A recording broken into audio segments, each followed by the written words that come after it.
Hello there and welcome back to a very special episode of Triton Squadron, where I, Brian, old host returned from the dead, are joined by our main cast of our amazing fan film, Shadows of the Order. So let's go introduce ourselves, starting with Rowan. Hi, I'm Rowan. I play Hellcart.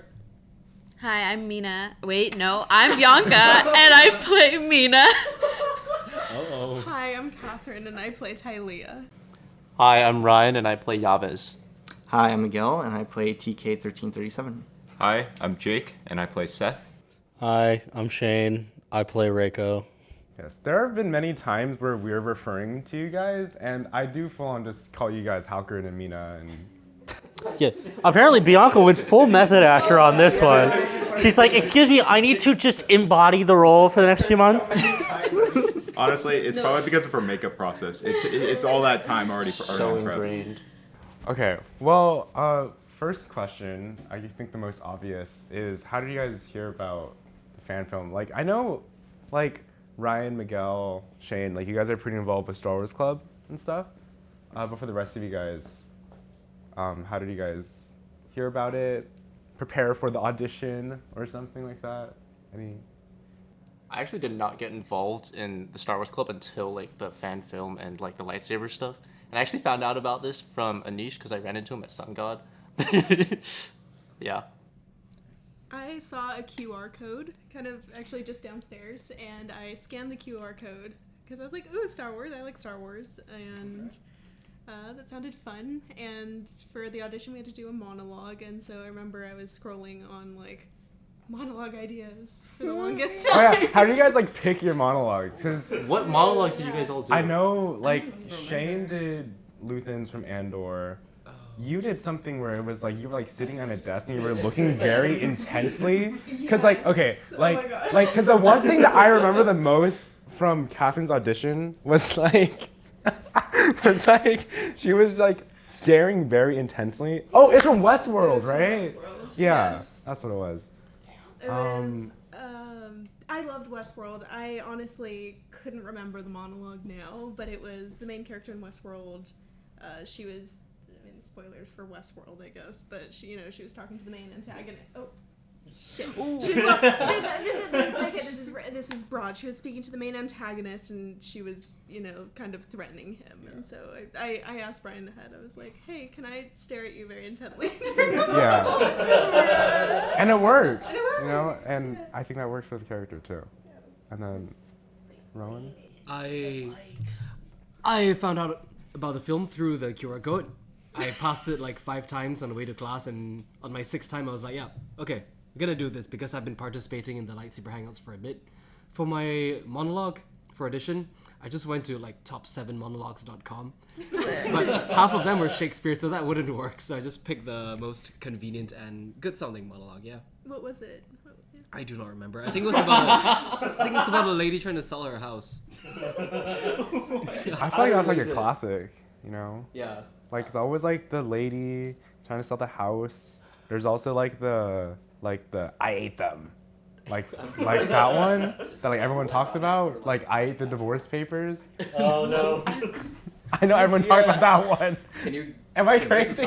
No, you're not crazy. I mean, they're like, it's like... They're, like, really out there. No, because like the monologues that typically are put out there is like 9 times out of 10, if you're an actor and you want to have a monologue, right? You're like, I need to get this job. Let me give every emotion the gods have given to man in 20 seconds. And so the plot of the monologue is always like, you're getting a divorce and your dog died, but oh boy, your kid just got into college and you're gonna go on a date and they're very kind, but also you're very nervous. And like, it's just like they're checking off boxes of like, okay, I played nervous and I played angry and I played grief-stricken and overjoyed, right? Like, It's a checkbox. yeah, exactly. It's like they pick every single thing to be like, how can I just swing back and forth rapidly to show that I'm an actor. I can act, right? Like that kind of stuff. Well, Bianca, what was yours? Do you remember? I don't remember. I feel like I was yelling or something, but I don't really remember. I just like Googled monologues and just the same page always comes up and I picked one. Was it also the QR code? No, I Or- found it in the Star Wars Discord. Nice. And Miguel didn't have an audition No. because Miguel just had the armor but Cheater. I think that's a very good decision. Yeah. Well, I mean, I didn't have a choice. Shane approached me during kickoff, and he was like, "By the way, you're in the film. You got the Stormtrooper armor." And I'm like, "Okay, I guess so." And I think it worked out beautifully. I think you guys, at the end, boom, it's like This man is going to break everyone's heart in Yeah. the theater. Like, they're gonna watch the movie and they're just like, "Oh, he said the line." Oh wait, we can talk about spoilers. Yeah, it's the very last scene, or no, it's the second to last scene where 1337 is chasing Mina on the beach, and like they like have like an exchange. It was like emotional peak, culmination of. I mean, for me, it was a straight like 16, 18 hours of shooting the whole day. Not to mention her makeup. Yeah. The makeup, the beach. Yeah, Ryan and I It were was. there all day. Yeah, it was sandy. I was there for most of the day, had to dip for like 2 hours in the middle of it to go run and do something else, come back, and then like 2 days later, die repeatedly for 36 hours straight. Oh, and then like Rowan just like kills you like really brutally. Oh, it's yeah. like really heartless. Less brutal than we initially wanted to. Yeah. I know. I remember you were like, "Oh, like you could do a little kick with the shoe," and I was No, like, "Okay." like, it's like a kick. He was wearing the big combat. Yeah. Initially, just to give the fun little thing, so we practiced. Rowan's also on the fight team, and so we practiced in choreo him throwing lightsabers, and one of those throws did make it in. It's in one of the fights. The Reiko and Halkard fight, the throw made it in. It's really good. But we actually practiced him throwing a lightsaber, like spearing Mina. Like that was Mina's death. Oh, yeah, but the we were- prop was too yeah. heavy, so we didn't want to do that on the beach. It was a little dangerous. It was a little dangerous. That's an actual war javelin. Because, like, obviously for the shot, the way you do that is you don't throw it into another human being. That's a little bit, you need your actors for future projects. But like the idea was he'd like throw it, and then we would have like somebody who's like an inch away, like for like they'd cut, and it would cut to me, and then the blade would be like an inch away, and you just kind of like gently toss it to Bianca. But that prop is like 20 pounds. It's too heavy, so we axed that. Throwing a dumbbell at her. Yeah, It's a piece of a prop like that lightsaber. you give the So lightsaber to scary. Triton barbell. Ryan, I remember your audition. You filmed it for us. Yeah, I was sick. Yeah. I remember I that. had to call in for that one, and I'm grateful that there was flexibility. Do you remember what you? Was it also Luthen? It was also It was Luthen's. also Luthen's? That was off of Anisha's recommendation. Did you? Was it from the Discord, or did someone approach you and just say you should do this? It was Anish. Yeah. Jake? Oh, my turn, right. So, I mean, yeah, I saw the QR code like most people, but it was also through like a couple TTV announcements. And originally I was like, oh, this could be fun to like be a crew member for like something that's legitimately longer than anything I've worked on. But then I was like, oh, they want people for like characters. It's like, okay. Oh, can we curse? I would say that given how many wars I've started in other episodes, cursing is the least of our problems. I've pissed off every angry fan and Hot Topic in these episodes, All right, so I was like, oh, fuck it, we ball. And I was like, and I went to auditions. And for the second one, which was the monologue, I picked one from Doctor Who. And I thought it was smart because on the first one, he had a Doctor Who scarf on, and I was like, this could be, a little clever a little sneaky move. I don't know if it made the difference, but it worked for something. I mean, to be fair, I'm wearing a Doctor Who belt, so I clearly am not- there I'm is an not biased. appreciation. Oof. Well, like Shane obviously like wasn't involved in the pre-production process, but your audition. Yeah, I mean, I auditioned like the rest of the cast. The character, I will say that like each of these characters had their own unique challenges in casting, and so Reiko in particular, he was so difficult because not only does Reiko have to play this acting like Jedi character, almost like an older brother character in the film, but he has to have all the physical movements for the fighting.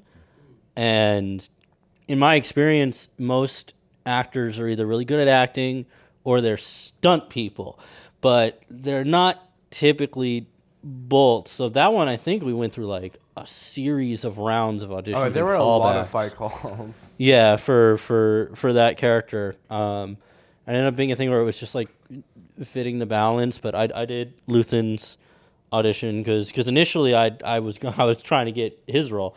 Actually, because like the way the characters end up in the film and the archetypes they're based off of are like they're minutely different, but like the character of Halkerd in pre-production, he was envisioned as like a modern fascist.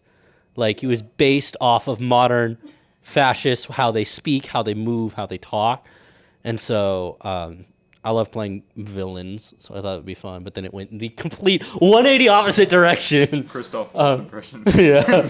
Honestly, I thought that was a good choice because I think it would be a little goofy if Halkerd was taller than everyone he kills. Oh yeah, yeah, no, Well, just I mean, tall man just murders a bunch of I mean, short that's just people. I mean, that's just real life. That's just normal. That's just reality. Average. That's just the Smurfs cartoon. Like, because like Shane, like you also like wrote it. So like, was that weird for you? Like, yes, because okay, the fun thing about being production and being in front of the camera, that's like I say fun, but like ironic fun, not yippee I can't wait fun.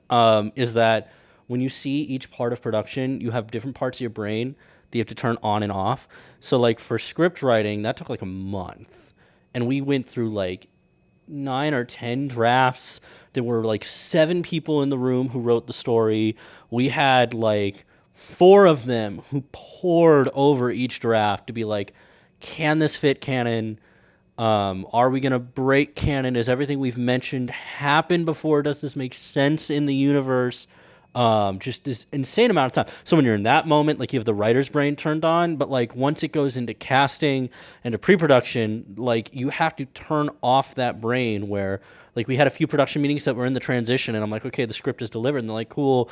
Any other words you want? I'm like, nope, it's delivered. I'm done with script. Script is done. Great. And the only time the writing brain turned on at all during production is if we had to like tweak something for pacing or for time or for, production or whatever. But so doing that then with cast, like, and being in cast, it means that you have a vision when you write, you have a vision when you're producing, and then all of that turns off and your brain turns into a blank slate so that you can be directed and you can work through the character.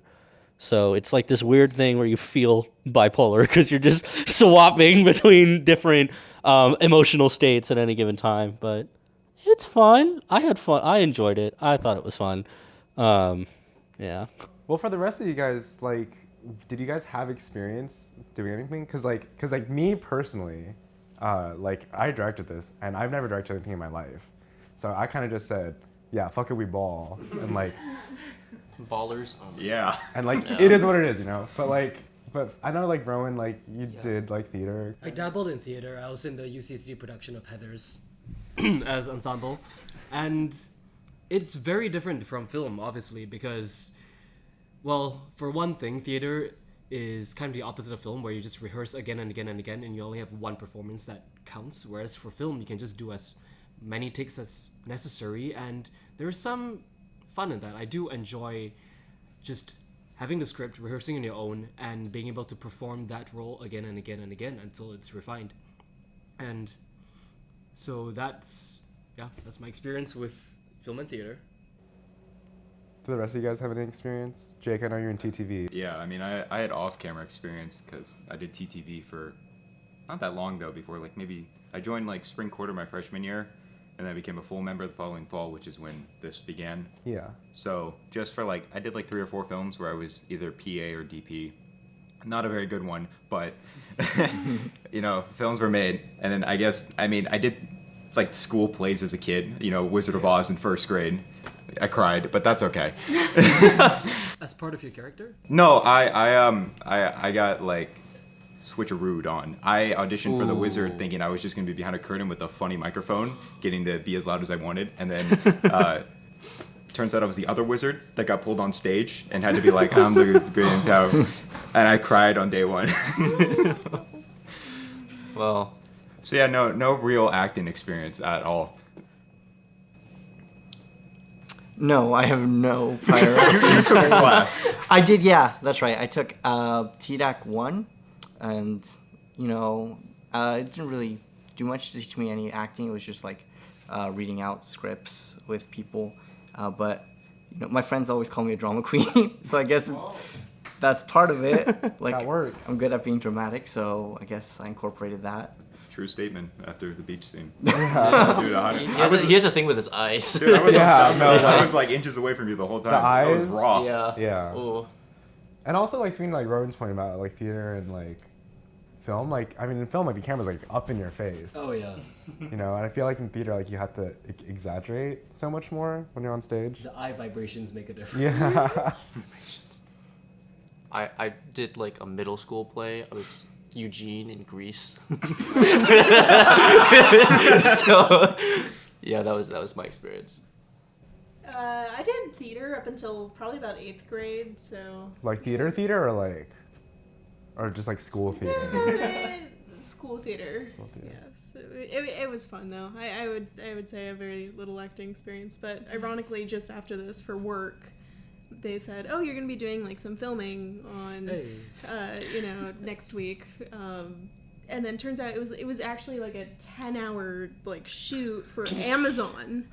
So it was a shoot with Amazon, and they had, for the Just Walk Out for the stuff? Just Walk Out stuff. And weirdly enough, I don't think I could go into detail, but it was. Did he get paid?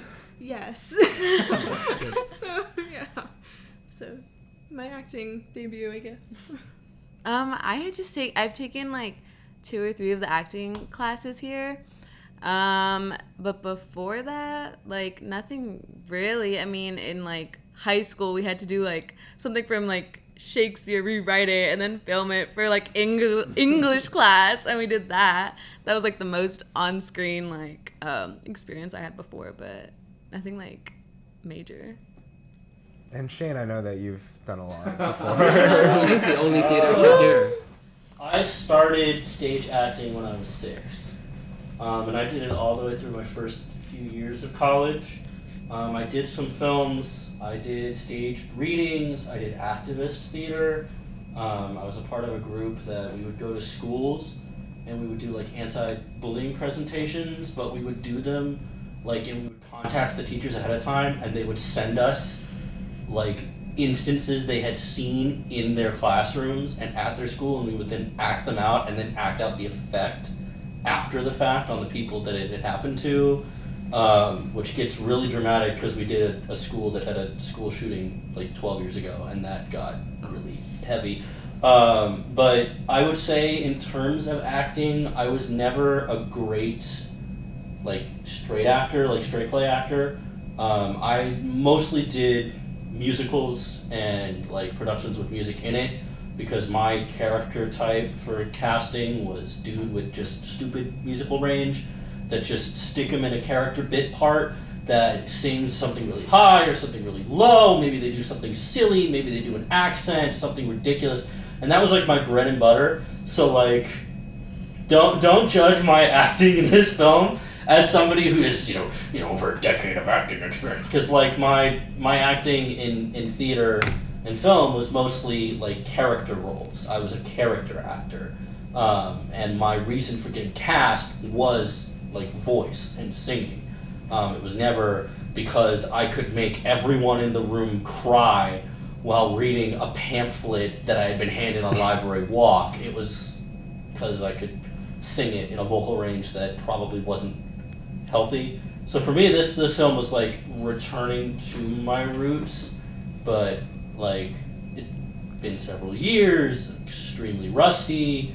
So it's like I had to kind of relearn a lot of the on-camera work from essentially from scratch, just reminding myself of knowledge that I had that kind of died somewhere in my noggin that I had to like raise from the dead, Victor Frankenstein style, and hope that the monster that came out vaguely resembled the character. So yeah, lots of background and experience, but took a break, and so very, very rusty.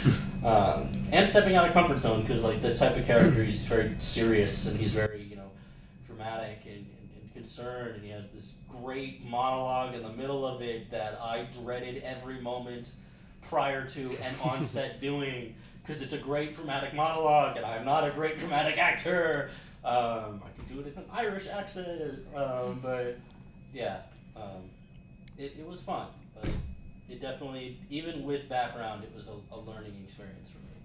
Alternative cut with Irish Reiko. Oh, there are outtakes of like There's a lot of the There's a scenes lot. on the like day where we did that mega shoot day where like half of us just speak in Muppet accents. I think we just need to do like an alt. We just need to make another movie, and one we make it a musical. Yeah. But we don't write any original songs. No, we just take parodies and then call it parody law, and we The bad get lip sync copyrighted. parody. Yeah, you know, and like, and I'm sure that'd be fine, and that'd go over great. Seems legit. Oh, you know.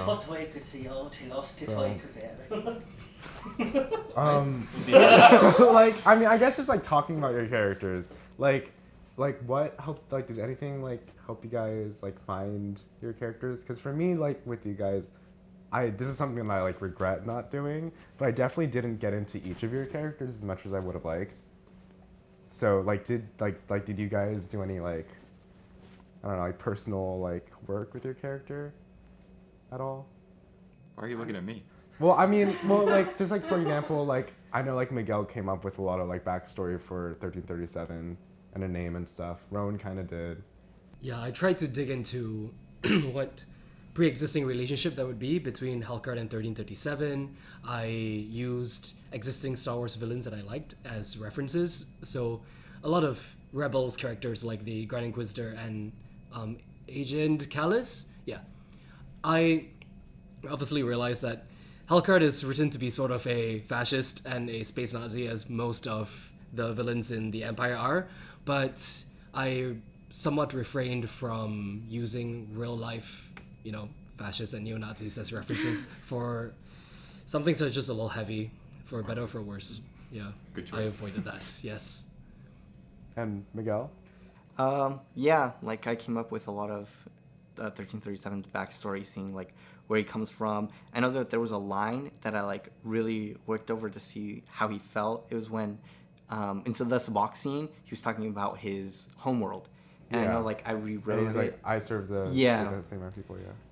About like how his his whole planet was ravaged by famine, and like just imagining that backstory, and not just his backstory but also his character himself. Like, even though he's very neutral, like he hardly changes an expression because he's a soldier, but in reality, he does have a lot of moments where he inputs his humor and his true character. Like, you open it to see what he really is like inside of that armor. So I liked expanding on that a little bit and just becoming the character. Yeah, I definitely think 1337 is the most interesting character out of all of them. Sorry. Sorry to those of you guys. I swear I don't like have favorites, but I think 1337 was the most fun to like just like have Miguel like bring things up to me like on shoots and stuff. I think that stuff is really cool because especially it's like he's just like a stormtrooper, So like during like the Cathcart shoot, he's just in the armor. Like he has like no emotion under there and he can't see anything. But then by the end, like, you see all that when he's not wearing the helmet, and it's like, that's basically all there is to say about that. Yeah, when I first joined, I thought, I was under the impression that I was just going to be in the armor, like in the background, or like maybe just, shooting people or something. So I was like, okay, that's fine. Like, I don't mind just being faceless character, just walking around. And then I read the script, and I'm like, I have so much to do. Well, how about like the rest of you guys? Like for the Jedi characters, like did you guys think of any stuff that helped you on set? I guess. I mean, I made a playlist. That was about it. What was on it? Playlist? Oh God, I deleted it because I didn't actually like the majority of the songs, but like a lot of, I guess, alternative rock. I mean, it's not old rock and it's not like new rock. I don't really know how to describe it. Just name a band. I'm trying to figure out the names. He's buying time. Well, I don't know. I mean, Strokes aren't that new. No. So a couple of their songs are on it. like old Fall Out Boy songs. Seth would, you know, like Seth would. Seth would. It's the polar Shotgun opposite a of my real monster. taste, but it's Seth Wood. Yeah, I guess that's probably a good description of it. And I just listened to it the day before shoot, and then I'd hope that would do enough. Well, I mean, I think it works Yeah. for the most part. I mean, because I feel like Seth's the type of person to shotgun like a beast. Have you guys heard of Beast? Beast is hard monster. What is Oh, like a drain? Like a monster Oh, drain. to shotgun. I was saying like a beast. Oh, like no, he no, just no, like no, is no, really what a good beast at is. it. Shotgun him. Seth would shotgun a piece and punch Oh, it. what shotgun? Okay. Oh, is that like I had the wrong monsters with shotgun and alcohol? wrong piece. Oh, spike monsters. Okay. It's one of those. The way all their faces just went like, huh? I have to look at that video. Oh my god. I think we're all. It's all caught on video. Yeah, we're all like Hey, we're all gonna be trying. We're all like. the crickets. Oh, okay. I'm just insane, but you know, like you guys like dealt with it, so it's okay. But did Yeah. any of you guys like did you, like make playlists? Do you guys think of anything like I tried meditating. meditating? Yeah. And Because my how was character's that? very like, you know, she's one with the Force and all that stuff. And I mean, I still think of her as a little bit of a Hermione in that she, you know, she feels like she knows everything and, but she doesn't quite know how to express it. I think that's what she could work on, you know, but because she's very much veiled by this, like, you know, I have to be calm and composed and, you know, do everything that the Jedi expect, but, yeah, you know, I think for her it's trying to communicate these things, Yeah. and, Yeah. yeah. Well, because something that I talked about a lot with Lucas when we were doing like the storyboard, especially for scene 2, when like you're like, what do you say? You're like, remember too the will of the Force. Yeah. Like that part, and then in one of the scenes where you guys are in the living room and then like you guys just came back from like your shift at like the coffee cart and like you guys are arguing and then like you're like your anger only takes you closer to the Yes. edge. Which Only darkness lies. When we were storyboarding that, what I told Lucas to write was just, we're gonna pan to you, and then it's just mystical interjection.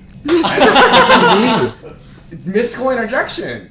No, that one makes sense. Yeah. I can No, feel I what see that it. means. It's like Yeah, One for 3.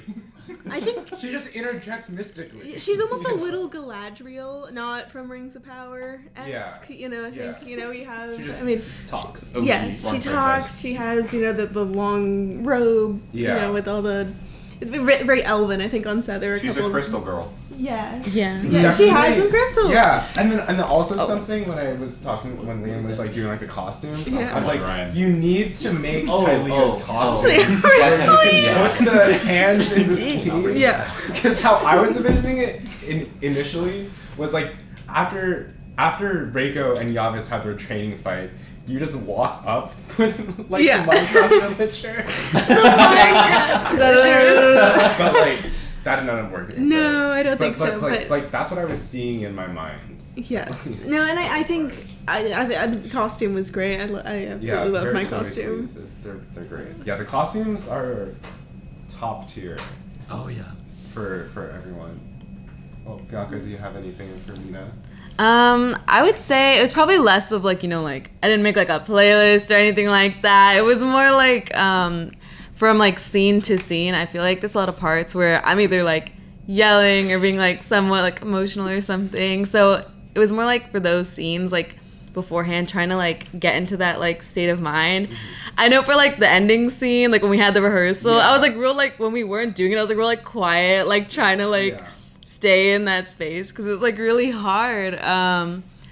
But it was more just like for each thing, like, you know, the scenes with like Mina and like Seth, then there I'm like usually it's like me being annoyed and stuff, and so, you know, I was kind of like trying to like think how I would feel, like think of real life scenarios where I kind of felt that way arguing with like cousins or friends or anything, you know, just trying to get that same like energy. Well, I remember on one of the really long shoot days, we went to Bianca's car. Oh my god. Because there were a couple lines, and I think you had to yell. I had to in some of them, yell. and you were very nervous for And that. I didn't know. I was so nervous. We like stepped out so I could yell like in the car, in the parking lot where like no one could hear me. Cause like I just didn't, it's yelling's hard. Yeah, it is. It definitely is. Well, I mean, for all you guys that had like emotional places to go, I think that's really like Bianca, Miguel, Shane, and then I think even Jake. Even it wasn't like emotional, like sad, but you had to like get loud. Oh yeah, that was bad. It's like- I couldn't. That word still haunts me. Carabas! Stop. Anytime you see Shane, just legendary. yell Carabas in his face, and he's gonna get like traumatized. Gonna have like war flashbacks. I said cowabunga. That one was so funny. Corellia too. Yeah, but I didn't know what that meant. Well, yeah, I'm not for all you guys. Like, where do you guys go to for those scenes? Or I guess, like, especially you, Bianca. Oh my! Like, you had to scream. You had to like cry almost. You had to die. oh, Like Dying is hard. where do you like? Dying is get I hard? don't know. I know, like, when I'd be, like, driving over, I'd be, like, practicing in my car because, like, oh, no one can hear me in my car, It's just, like, trying to, like, get in that mindset, But it's still, like, hard. I don't know. I know, like, when we had to do it, it was a little easier, like, on the 20-hour film day. Like, what was good is that it was at the end of the day where we had, like, that bigger scene. Yeah. So by then, you're, like, tired, a little sleep Yeah, deprived. yeah. So it, like, helped like a lot for that day, especially in comparison to like rehearsing it in like a room where it's like Yeah. really quiet. But then when we had to do like the audio for Oh, the it, ADR. I don't know like if everyone heard, but like when I had to do those scenes where I had to yell and stuff, I literally had to step out and like I did like some jumping And jacks jumping and jacks, stuff to try to like sound tired, and also because I was like, oh my gosh, it's just so hard when you have to just get to that place with like no lead up, Yeah. So I don't even know how it worked out, but I'm glad it did. ADR was fun. I remember doing a bunch of push-ups and then grunting for half an hour. Oh my gosh. Oh, how did that go for you guys? No, go ahead. ADR wise, because like I struggled until he put a metronome on for me, because I couldn't keep time with my actual like lines. To grunt? No, I had actual lines for my ADR, but like I couldn't get the timing perfectly until we used like a metronome and I could like count beats in my head. Damn. Did you need a metronome, or was it like all pretty intuitive?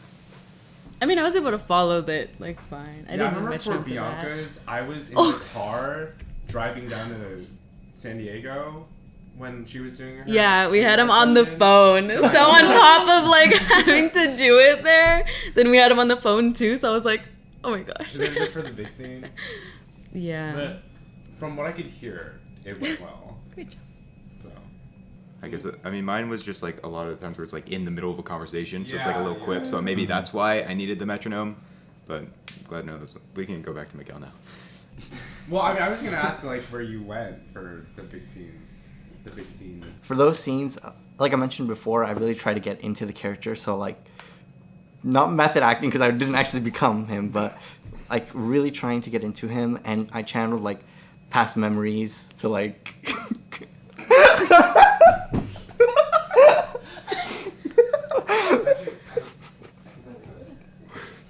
Okay. I'll say it later. Okay.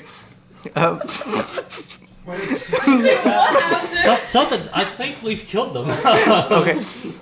Anyway, so ignoring that, I channeled the character and also like past emotions, experiences, memories, like to make me how I would have felt in that situation, but also how I have felt. So like in cases where I would be angry, I would think of moments where I was angry in my life and like incorporate that into it. And especially the final scene where I'm like in tears or like really emotional, like thinking I'm conflicted, just drawing on again past experiences to get, and the character itself to get into that moment.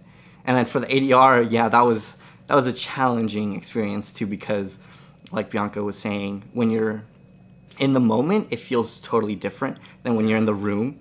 Like I had to hyperventilate myself so I could get into like to be able to say the lines as I would have delivered them in person. So yeah, it was challenging but rewarding. Jake?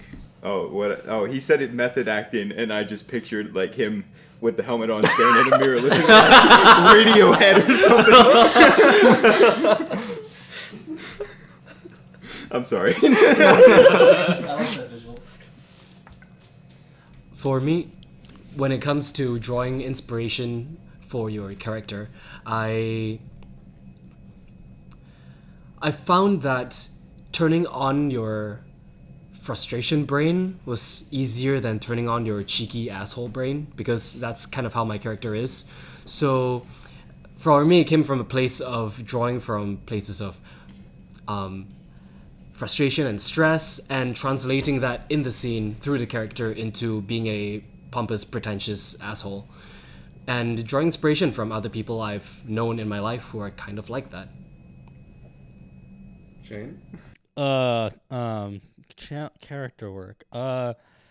So my thing with Reiko is, honestly, most days that I had either a rehearsal or a day of filming, I reviewed the lines literally that morning. Because for me, when I act, a big problem that I face in my own process is that I'll overthink what my character is doing, and I'll over process what I should be doing for my character, and it just comes out weird. It comes out stilted. It comes out like the facial expressions are very off. And so in order to avoid that, for me, I guess the best expression, in my opinion, for me, comes out when it's fresh. And so Reiko is, I think, one of the easier characters in terms of slipping into, because he does get emotional at one point, but like 90% of Reiko's steady state is just quiet frustration. Like he's the guy he's very disappointed in the class the entire time. And so like that's not necessarily the hardest thing to like slip into, because it's like a steady state. Like you get there that morning and you slip into that, and especially if you're tired, you're cranky because it's early, right? Slipping into that like gruff, like they just want to make sure they get this down, like type of teacher mentality and like older brother mentality of, I gotta take care of these freaking middle child and young child kiddos, right? That get all the preferential treatment I never got, right? But like slipping into that is really easy when you're tired and cranky and are like jittery because you're operating on like 17 cups of coffee and like you're very cranky. But like getting into like the emotional scene, I don't know, that was like his monologue was really tough to dig into, because like it digs into like really dark themes.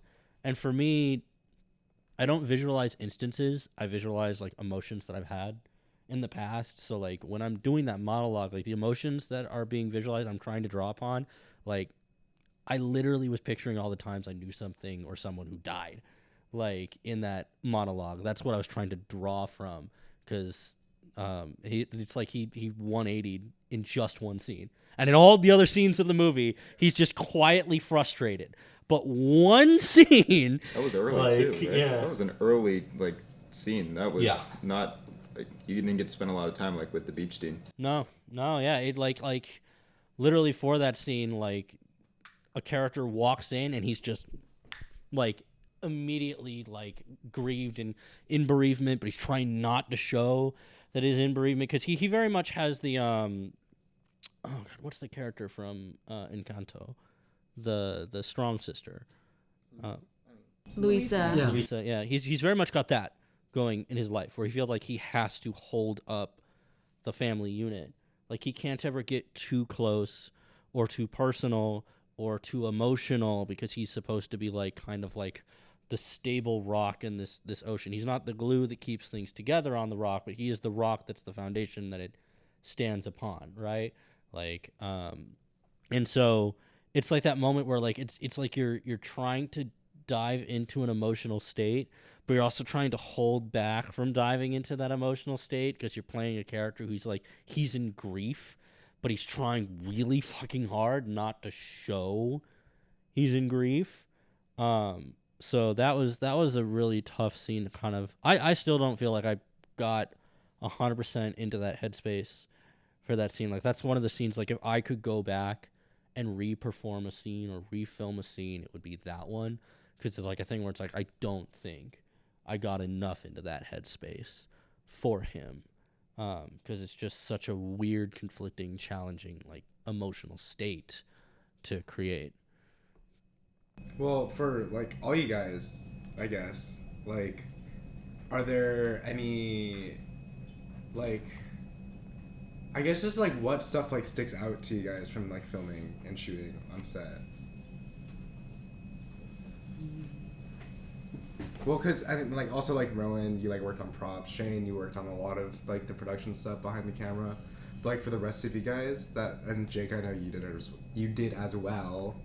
But also just like for the rest of you guys, like, I don't know, like do you guys like see something cool, like learn something? I don't know, like that sounds dumb. Like, what did you learn? What did you learn in class today? So, like, did you make any friends? But basically, yeah, like. I mean, I think for me, I don't know if this is really along your exact question, but I really enjoyed the downtime in between shooting. I think that's where, we created the most memories, as cast members. I learned how to make memes on the fly. Yeah, those were. It was overall. I think those were some of my highlights. Yeah, I guess just favorite memories from Yeah, set, yeah. I think, is what I was trying to say. I like the memes. I remember during the mega shoot day, everybody has been there since 6 a.m., 7 a.m. But my character... 4 a.m. That was before. Not you. I'm so sorry. Those makeup days were rough. Oh, yeah. Yeah. Everybody with I think I got there at 5 to help set up equipment. Yeah. I got there at 10 and crawled through Liam, our prop designer's balcony. That's on video. That is on video, yes. And then we took a bunch of photos of the Jedi dead on the ground. Yeah. Very spoilery shots. But we also got a lot of pictures of characters in half costumes, Oh Yeah. my god. which was very fun. Any thoughts on that, Bianca? Oh my gosh.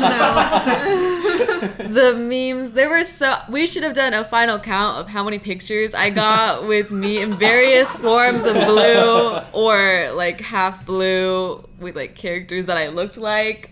Oh my gosh. There were so many, and yeah. Well, it's just difficult to eat with makeup on. Oh yes, I had to like take off part of my makeup like around my mouth, and it happened to be the day we were making memes all day.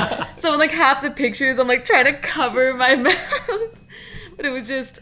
I don't think I can see blue the same ever again, or hear the term Power Ranger. I like the Sonic the Hedgehog impression. Violet, you're turning violet, Violet. I forgot the best one. I think. Oh, I forgot his name. The annoying orange one. Oh my god. What? We made you an annoying orange character.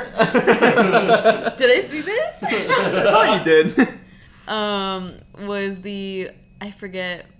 Oh my god, who was it? The guy. Megamind? Oh We had that too, I think. Is this no! I forgot his accessible? name. Oh my gosh, I can take Jesse this off. Pinkman? Oh, come on. Why are you blue? Well, Ryan, do you have any fun makeup stories? Well, like every time like I did anything, because I'm not used to like having like full makeup. Yeah. It was just like fighting the urge to like not touch my face the entire time. There were so many times when Liam would Yeah, run up there were to the so guy many and just kept, touch-ups. like- Because apparently like something about the paint wasn't good and it ended up being crusty a lot. Yeah, And, yeah. and so like there's my character had some grapples, so like I just get smeared all over Shane's costume, and we had to shoot that drop like 20 times over like 2 days, and like not including the practice. literally, like we were getting creative at one point with our fight, like cameramen, because we're like, can you just like not show this part of Reiko's arm because he's got Iavis all over him. I'm pretty sure there is one shot where like the green wasn't fully off, so like we were coloring And like, it's not obvious when like I don't think it will be obvious, but just like when you have like that color setting on where like it has like all like the colors and like you just see like a blotch on Reiko's arm and it's just there. That drop like kind of traumatized me because we were in order to. That was also like the fight scene that we did for that was also the one that we did for the live performance, and so we also had all of the practice for that as well. And then for the actual performance, like all of the drops up until the actual performance were fine, and then I got freaking yeeted, and like my back was tweaked for like a week. It was pretty bad. The performance was like on concrete, and so we were like trying to be real gentle and all that, and I think like my boot got caught on like fabric from his costume or something, but like he just straight drops like 1.5 feet.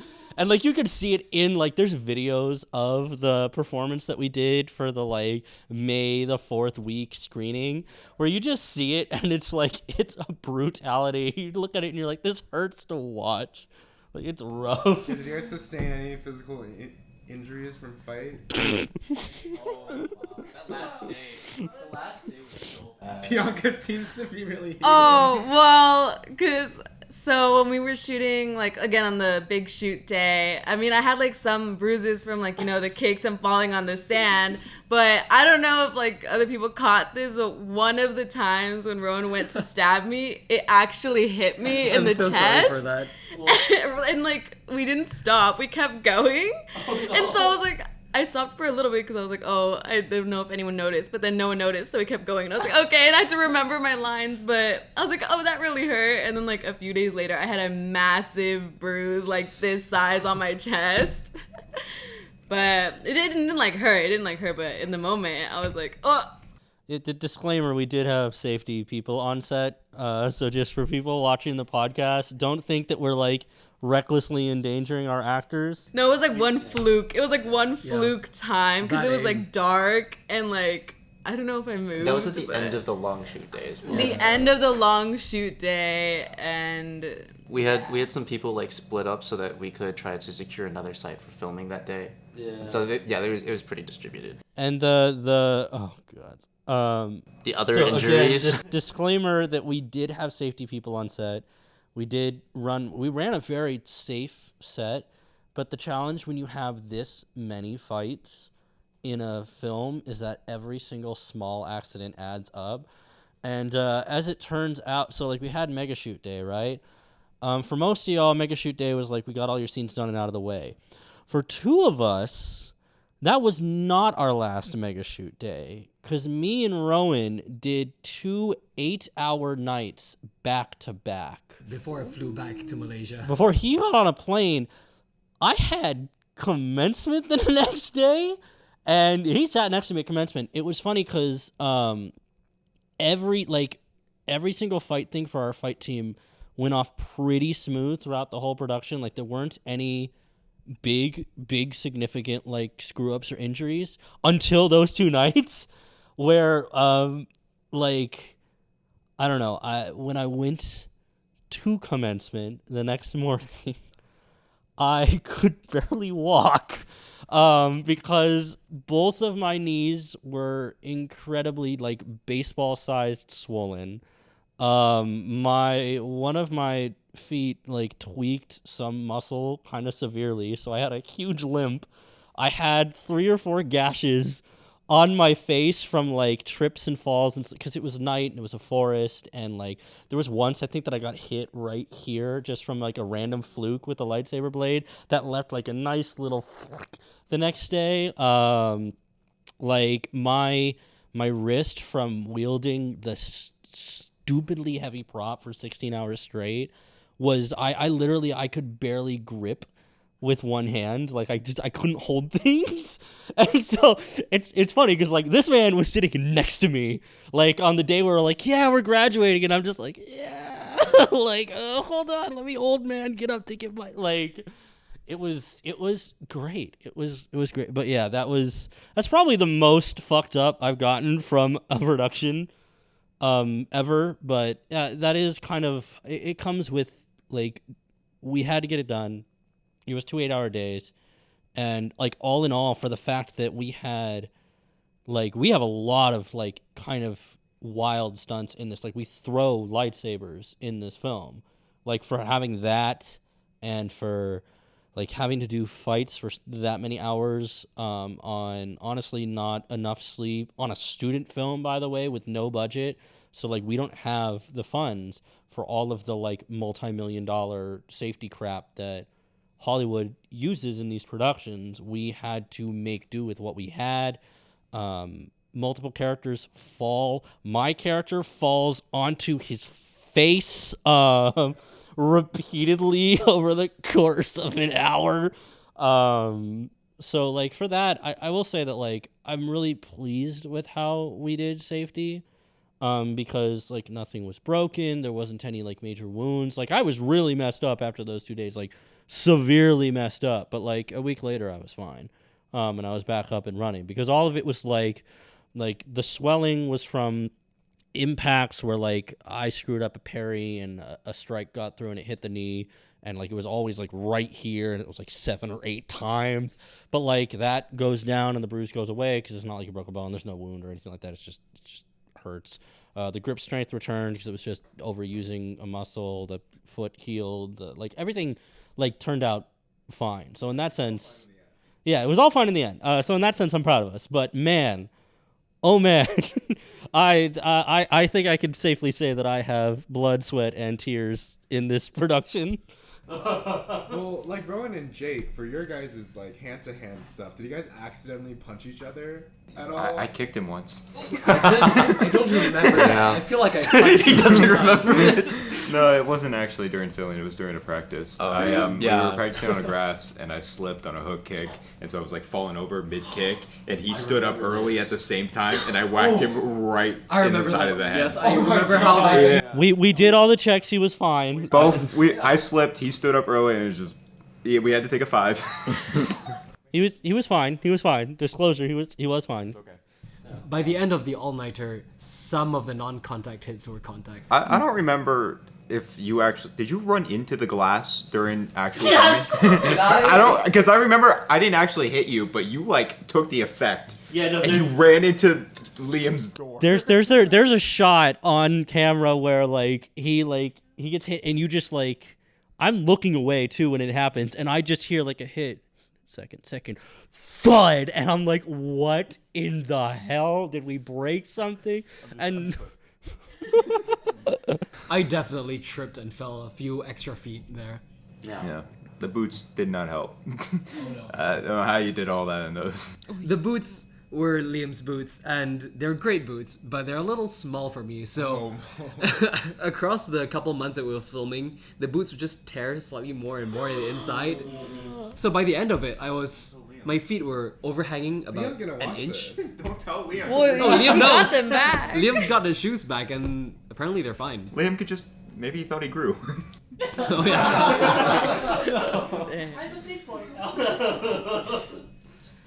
That's one thing that I can speak of, at least. That I don't know if you guys are gonna like be able to see, but the magic of editing truly is powerful. oh yeah, I will say that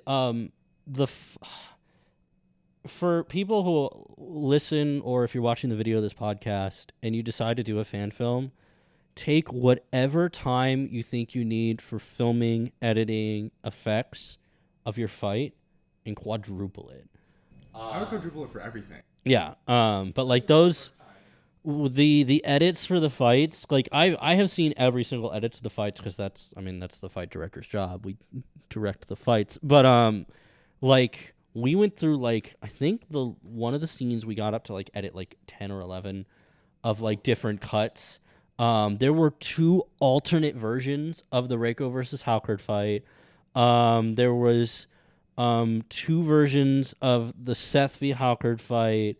Like 2 or 3 versions of the training fight. In Yeah. the forest. So like take the time you think that you need and just quadruple that because it's so much. But luckily it looks really good because we have good editors, and the performances are solid. So go team. But But yeah, to anticipate that, like we knew when we started this, that was probably going to be the longest part of filming and the longest part of editing, and somehow we underestimated it. Yeah. Like, what's one thing you guys like the most about your characters? I know that's kind of hard for you, Rowan. Okay, I can. Rowan's gonna be like, I love everything about this character. Perfect. He's Ideal. exactly. He's literally me. No. I liked the costume very much. Liam did an amazing job wearing the costume. Just felt so. It was so fitted and very mobile. Like, I never felt restricted in any of the fights. It was breathable, and I was amazed and in love with it the first time I got into it in a Price Center toilet. So. Thank you. Important detail. Very important detail. I mean, this is the detail they're tuning into this podcast for, right? Fair, yeah, you don't get to see that in the movie. The behind the scenes tidbits. Oh. I guess I'll say I feel like Mina was a pretty like relatable character, you know. I liked, you know, she was like, you know, a little snarky like at times, like in the beginning, you know, when the Imperials come over and stuff, and then to like, you know, when she's being upset at like Seth and stuff, and it was fun while it was like challenging, you know, having to go from like, you know, those emotions to like later, you know, being really like, you know, emotional and stuff. It was fun to get that like range, you know. It was really fun to play her, and I liked it. Yeah. I really enjoyed Tylia's devotion to something. You know, it was very fun to, you know, be this very esoteric, like, hoody ho, you know, beware the darkness, you know, kind of person. I feel like we should have done like some accent work. Yes. Yeah, no, I can totally see her with like, I don't know, the whole British accent, you know, Yeah. just like solidify things. I don't know if I would have had time to get that one down, but no, she was very fun, as you know, similar to Rowan's character. Costume was fantastic. It was so fun to walk around in like long robes. Yeah. I think costumes for all you guys definitely should be the best thing about your characters. Yeah. But other than costumes. Other than the costumes. For me, I got the chance to swing a lightsaber at people and also eat some mash on camera. So that was pretty fun. Ray oatmeal. I'm so happy, by the way, with how the salting turned out. Way too much salt. It was pretty funny. It stunk the back of my trunk for a while. 'Cause that was the all day scene, and yeah. Anyway. That was the first thing we filmed that day. You eating. Yikes. Well, for my character, I mean, honestly, there's not too much to like, because, you know, he could have been a lot better were circumstances different. But I guess a redeeming quality that he could have is his devotion to his beliefs, I guess. Oh wait, no, actually no, scratch that. His humor, I guess that's the thing I like most about him. Like, he does, even though he's a serious character, he does interject his humor, and that makes him more likable. I think especially during Sabak, for sure, you see that playful side of him. I don't know. Seth was kind of goofy. He's like one of those people who's like, I got two wolves inside me. It was kind of fun. I mean, the Sabak scene was, like, I guess the most interesting for me to film as him, but it was also the most difficult because I also had no idea what I was doing. I was given 1 3-minute scene, but I mean, I looked at nothing but Donald Glover. So it was really hard to actually figure out the game, but it was also fun to play, I guess, kind of like, you know, a cheater, I guess. Or like, you know, to like play that, talking to a droid. You know what, we'll go with that. I like talking to a robot. That was pretty nice. Yeah, I'd say that for Reiko, full honesty, there's not too much that I like about Reiko, because I think that, like, yeah, he's technically a good guy, but he's a very stunted good guy. Like, he's got in his character and in his writing a lot of the problems that we typically say aren't a good thing. Like, he doesn't express his emotions very well. He's always, like, tamping down his temper and just like bottling shit. And that's not healthy. And I would say I loved the fights, but they did a number on me, so I'm gonna skip past those. I will say that like his one redeeming quality that I like is he has these very, very rare moments where you kind of get an inner look at how he's working, and he's incredibly sassy.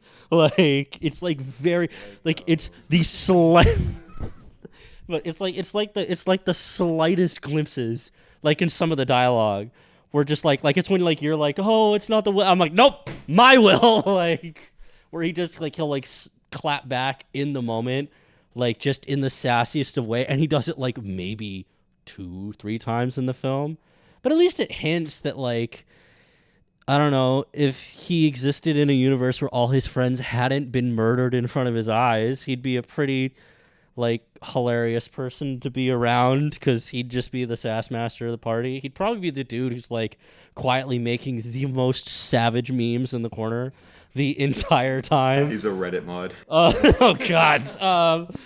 But yeah, I mean, I appreciate that. I just like, it's one of those things where again, it's like his circumstance. It's a thing where you don't see it come out very often because of his circumstance. So I do appreciate the few moments where he just I don't know, he just has that fun little flair.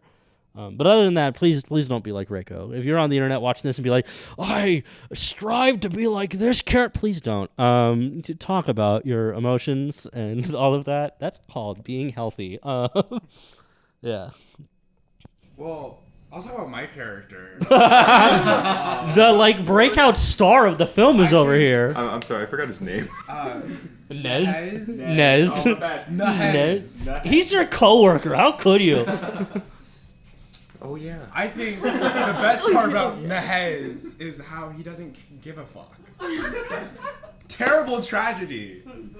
And that's all I'll say is terrible tragedy. And you guys will see when you guys watch.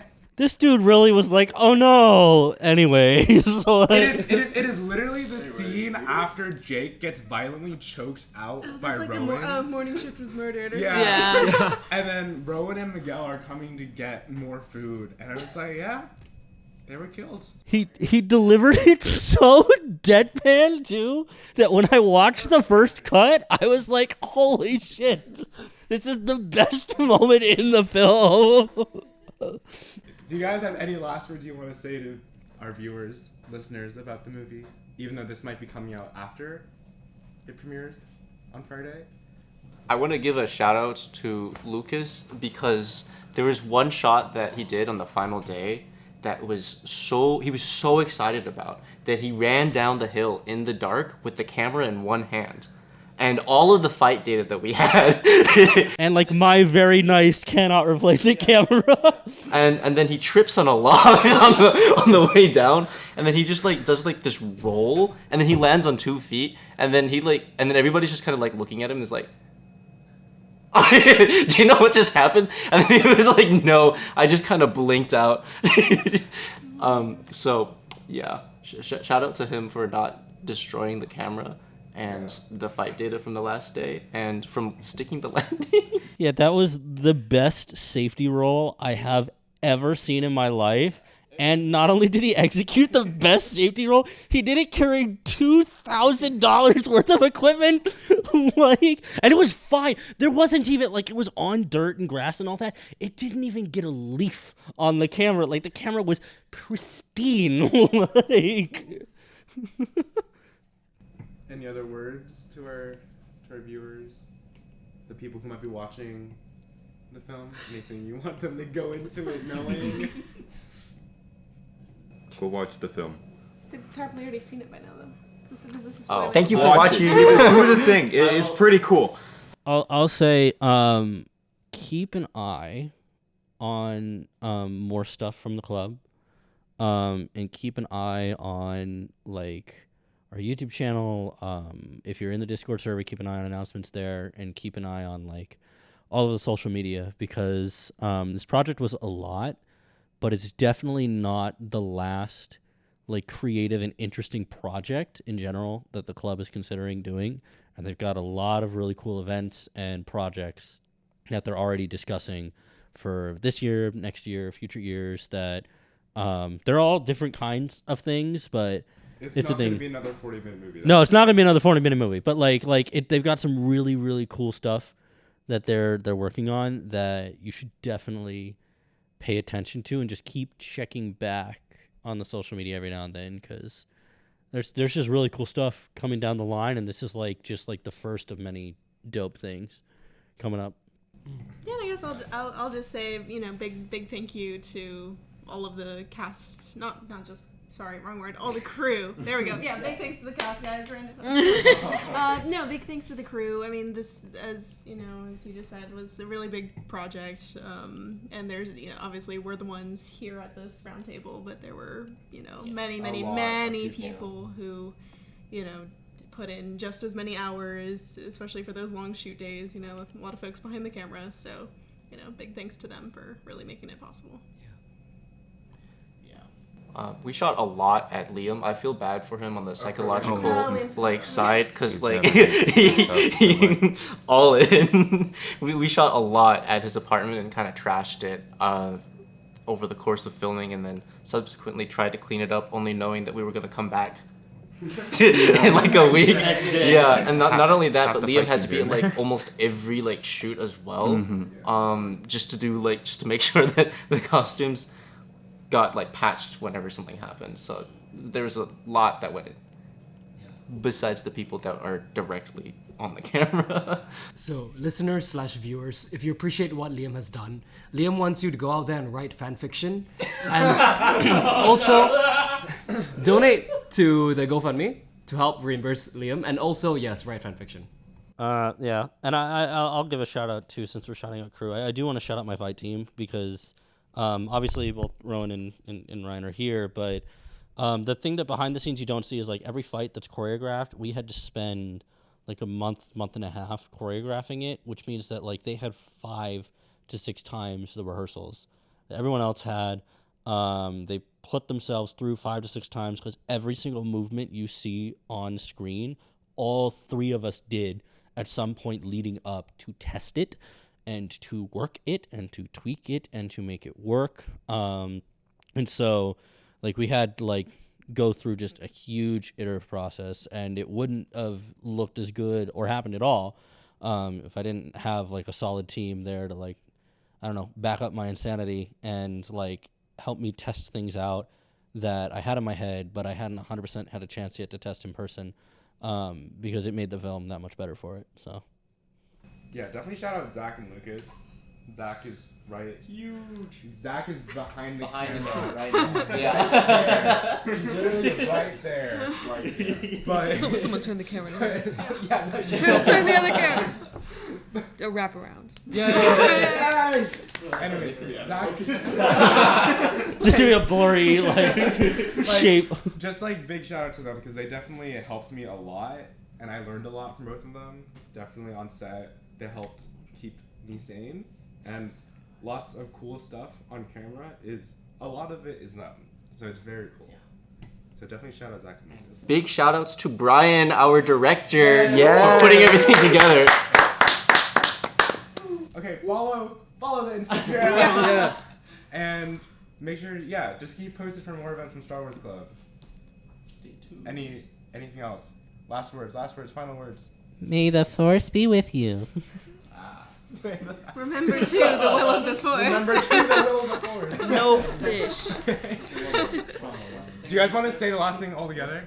Okay, we say Triton Squadron out. Okay? Okay. Triton Squadron out. Got it. Okay, you ready? On 3. Okay, Do that for the 1. middle camera. Yeah. Nice. 1, 2, 3. Triton Squadron out.